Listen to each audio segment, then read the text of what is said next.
Right, fantastic. Good afternoon, Aftab bhai. How are you, Good sir? afternoon, Kirat. I'm good. How are you doing? I'm very well. Welcome to BizAsia. And thank Thank you you. so much for sparing some time for joining us for this conversation. Pleasure. First of all, congratulations. I hear congratulations are in order. You've been blessed with a baby girl. Yes, absolutely. What have you named her? Nivea. Nevea. What does that Yeah. mean? It means heaven Heaven. in one language, and it means peace and angels in another. Nevea Shivdasani. It's Nivea Kaur Shivdasani because my wife is a Kaur. Nevea Kaur Shivdasani. Yeah. Obviously, I'm gonna have some, very biased feelings towards that, but very good I choice. know, I know, I know. So I thought I should mention that as well, because Please, yeah. the Kaur because of my wife. She's a Kaur herself, and it's a very, very powerful name, as you know it very well. Gee, So I wanted her. We both wanted her to have a part of me and a part of her in her name. So therefore, Kaur and Shivdasani. fantastic. That's a name to look out for. I'm sure that's going to make. Absolutely. So how are you finding fatherhood? How are you finding the role as a father? Is it very hands-on? Or are you hands-off? How is being dad? How's it No, been? it's amazing. It's I'm very hands-on as much as I can be. Of course, the feeding department, as we all know, is my wife's. There's nothing I can do about that. But yeah, I mean, I try and do everything else. Right from changing diapers to putting her off to sleep to rocking her. As much as I can do, including cooking, cleaning, washing up, everything. Because life here is very different, as you know it. In India, we get spoiled for choice, and we have a lot of people to do that for us. But here, I think I've learned a lot of my independence and our independence, and we do it all ourselves. So it's quite interesting, and I want to make sure that I relieve my wife of a lot of these other things, and let her just solely focus on Nivea, and be the mother. And so I do as much as I can, to be fully hands-on. I don't want to be one of those guys who just leave it all to the mother and say, "Chal yaar, let's go and enjoy." So I can't do that. That's not me. But it must have been bit mushkil recently. It must have been a bit difficult with the positive corona test that you had. You tested Yeah. positive for coronavirus, and you had to isolate away from your family here as well. So I wasn't here when that happened. I was in Mumbai. I just finished off shooting for Poison, and unfortunately, I got tested positive 48 hours before I was supposed to get onto a plane to come back to the UK. And they were here because my wife delivered here, and her family is from here, so it's just made it easier. But yeah, I had to be isolated very much at home back in Mumbai by myself, and didn't have a choice, but had to be away from them for another 3 weeks, which I think was the most challenging part. Right. And talking about Poison, that's your Poison 2, that's your digital debut coming on Yeah, ZEE5 yeah, very soon. That was yeah. shot during the pandemic and some of the lockdown restrictions when it's eased by the government of India.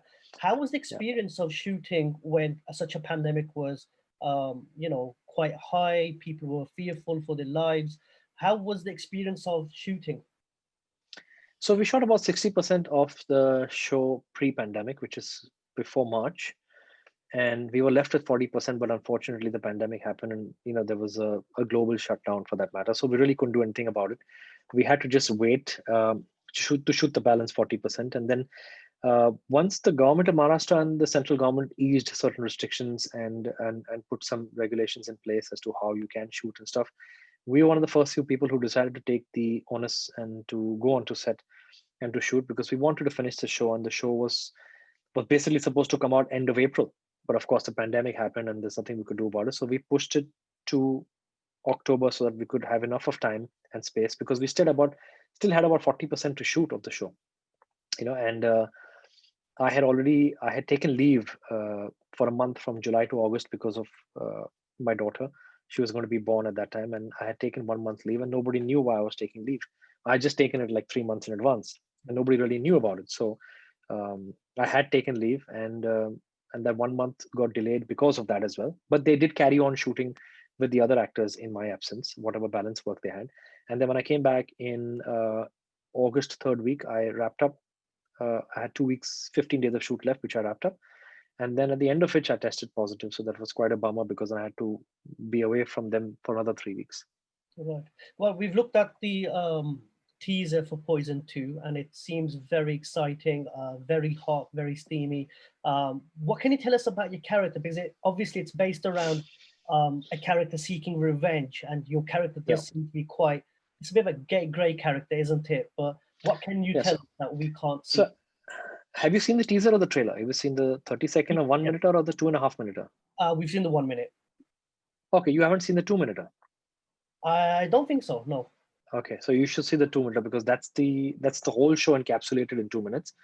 Yeah, so it kind of but you got the pulse right. It's about a Yeah. character who comes from nowhere to you know to change the rules of the game basically, and he's come to take revenge. And the beauty of this character is you don't know who he is, where he's come from, why he's here, and what he's going to do.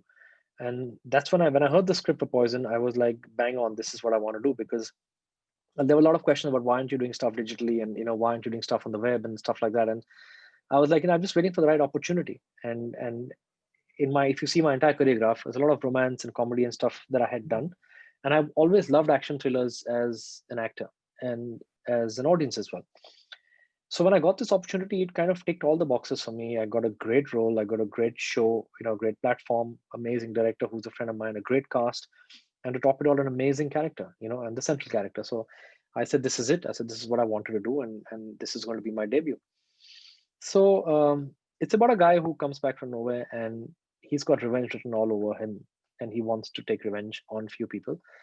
And for a while, you don't know why, and that's the beauty about him. This is mystery, but obviously, as the show progresses, and you see when all the pieces of the puzzle start being put together, that's when you realize who he is and what he's here for. So that for me is amazing, because revenge as an emotion, I think, is really, really strong. When you Right. look at revenge in isolation as an emotion, anywhere in the world, in any field, in any in your daily life, I think it's a very appealing emotion. Even though it's a negative emotion, you kind of get attracted to that negativity, and you're like, I want to know more about this revenge. So, and when revenge dramas are made on film or on shows, they have a separate appeal. They have a charm of their own. And I mean, Poison is all about that.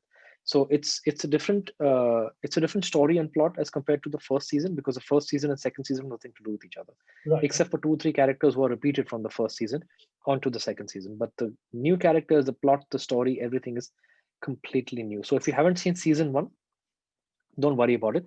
You can see both the seasons in isolation. There's no connection between the two. So that's the good part about Poison. But yeah, I think it's revenge as an emotion, like I said, because it's the base. It's extremely appealing, and yeah, I think it's got a lot going for it.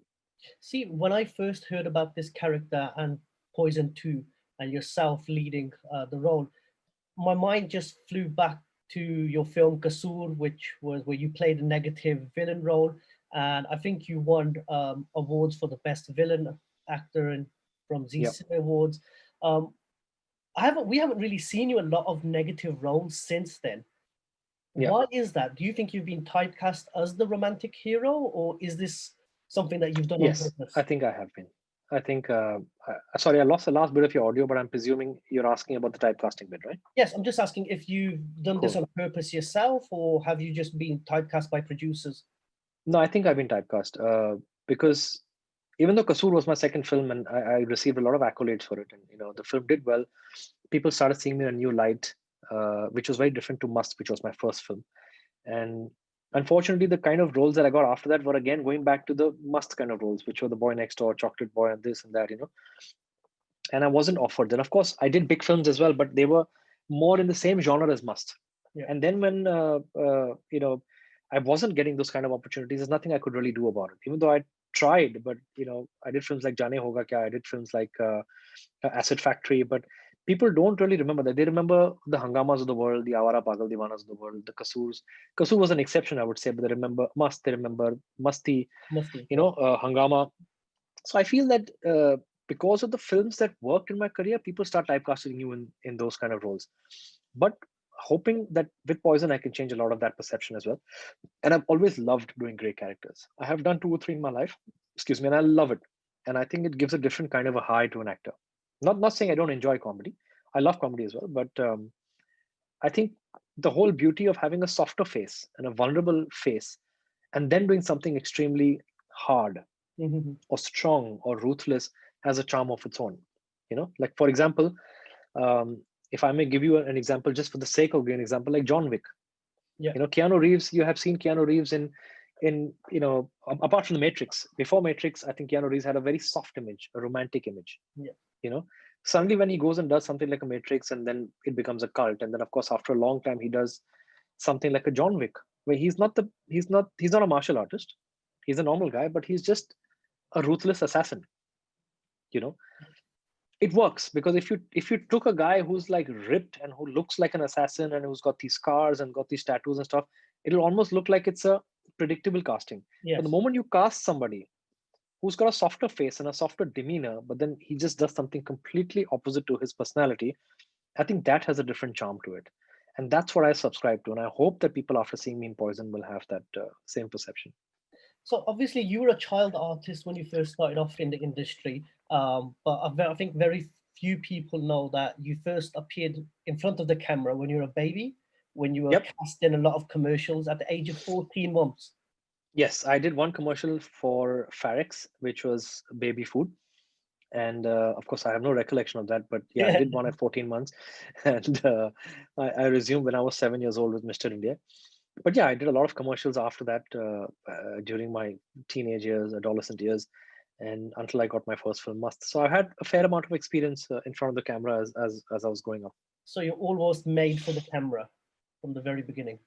I would like to say that, but So when you made your debut in 1999, obviously there must have been some nerves behind it with your first film. Do you feel the same nerves? Are you still as nervous? Are you still as worried? Or do you still have that kind of mindset of like, "Jaane kya hoga," but we don't really know what's going to happen? Are you still a bit worried, or is it just like been there, done that? The name's a brand. We'll just no, no, no. I don't think been there, done that for sure. Because I think, and in an actor's life, every project is like a new baby. Every yeah, project is new, so every project will come with its set of expectations, excitement levels, and what to hope and expect. So I definitely don't take things for granted. But yeah, because this thing about a digital debut is being made a big deal out of that. It's the first time you're coming on the web. I don't know how the whole game plays out on the web. I don't know what the statistics of the web are, to be very honest with you. I didn't get into all those details. I do watch a lot of stuff on the web. I won't deny it. But I don't know what the viewership is like. I don't know what the numbers are like. With films, you actually get to know, okay, Friday, Saturday, Sunday, these many people went and watched a film. These are the collections, blah, blah, blah.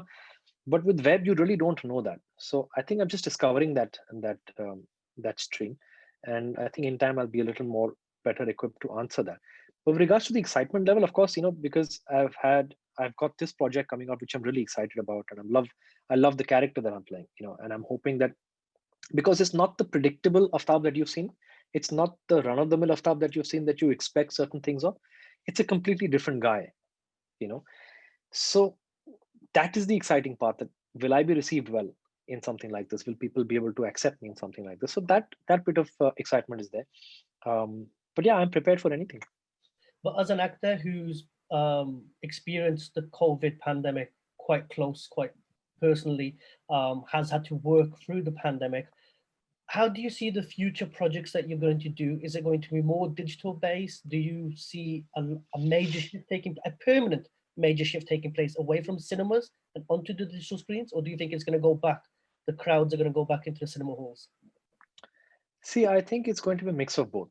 The OTT platforms are here to stay. The web is going to be here to stay. You and I both know it's not going anywhere. It's only going to get bigger because the reach is right in your palms, just like in your phone. Your home television, your laptop, your iPad, your phone is where you watch all the stuff on. So that ain't going anywhere. That's going to be here forever and only going to get bigger. With films, of course, we are all cinema lovers and we all love the experience of going to the cinema and watching a film, because that has a different charm. Sitting in a massive auditorium and with that sound and the effects and watching the big screen and grabbing your popcorn and sitting and having it and watching. There's a different charm to it, which you can't compare even at home. And if you make the same popcorn at home, you can't have the same experience, right? Of course. So I hope and pray, personally, being a cinema lover, that things come back to normalcy in time. I don't see it happening immediately in the immediate future, but I do see it happening next year. Slowly, once there's a vaccination and this whole fear of COVID has then left your system and left, our lives, hopefully for good. I think I do see people thronging back to cinema halls because you see, cinema in India is a culture. Sure. You can't take that away from the people. Why only in India? I think worldwide it's a culture, right? From America to the UK to Europe, everywhere people love cinema, and it has a different charm of its own. So I think people will want that experience, and it's a kind of a relief. It becomes like a kind of an outing. Either you go to a restaurant, or you go to a bar, or you go to a cinema, or you have some sort of recreational facilities. Like in India, like in the UK here, you have parks, you have so many things that you can go out and enjoy your day with, right? In India, we don't have so many open spaces where you can go out and chill out and go to parks. So cinema becomes your only vent, your only outlet. So cinema is like an experience in India. It's like a culture. So I do see that coming back to normalcy, but I do see that coming back perhaps next year. So with your Mount Zen Productions, which is a production house that you and your wife have set up, what are the future plans going forward? Is it going to be, again, a mix of both cinema and digital OTT platforms? And where does your vision lie? What kind of content is it that you want to create? Yeah, it's going to be both. It's going to be for film as well as for web. And even, in fact, we want to make some documentaries because we are interested in all of that. So we've named it Mount Zen Media, not just production or entertainment, because we want to do a gamut of things. We want to make film shows as well as documentaries, a docu-series or whatever. So that'll be for film, for cinemas, for the web, as well as, if there's any other, I think cinemas and web for now. Yeah, but it'll be different things, different genres, different subjects. It's not going to be one particular thing. So with your digital platform, digital series coming out really soon, what is the message that Aftab wants to leave to his fans? What message does he want to give to his fans, the people who have seen him since Mr. India, has seen him performing, the comedy, the films like Musty, which, we can watch again and again on TV. The fans who absolutely love Aftab Shivdasani, what is your message to them? Don't get deceived by the smile. There can be a very, very dangerous guy behind the smile when it comes to poison. And I think it's been an amazing journey. I think people have loved me and accepted me in various things that I've done, and I'm hoping that I get the same love and affection, appreciation, and acceptance with poison, which is why I've tried to do something different. And I'm hoping that this is the right day and age to do it. And people like yourself and all your viewers, everybody who's going to watch this, enjoy poison. Because I have it here at home. I'm going to watch it along with all of you guys on the 16th of October on ZEE5. So I have the app here on my Apple TV. So I hope you guys have it as well and watch it. And I'm going to be watching it along with you guys. And I hope you guys like it. Well, fantastic. Aftab, thank you so much for joining us in this conversation. And from the whole of BizAsia team, we wish you nothing but best of luck for Poison 2 and all your future projects. And we really look forward to catching up with you again, having a conversation, maybe when the restrictions have lessened and we can physically. But we send you all our love and our best wishes to your daughter, who is has a beautiful name, Navaya Kaur Shivdasani. Best wishes. Thank you once again for joining. Thank you, Kirat. Thank you to all of you at BizAsia for having me, and we'll love to catch up with you guys again.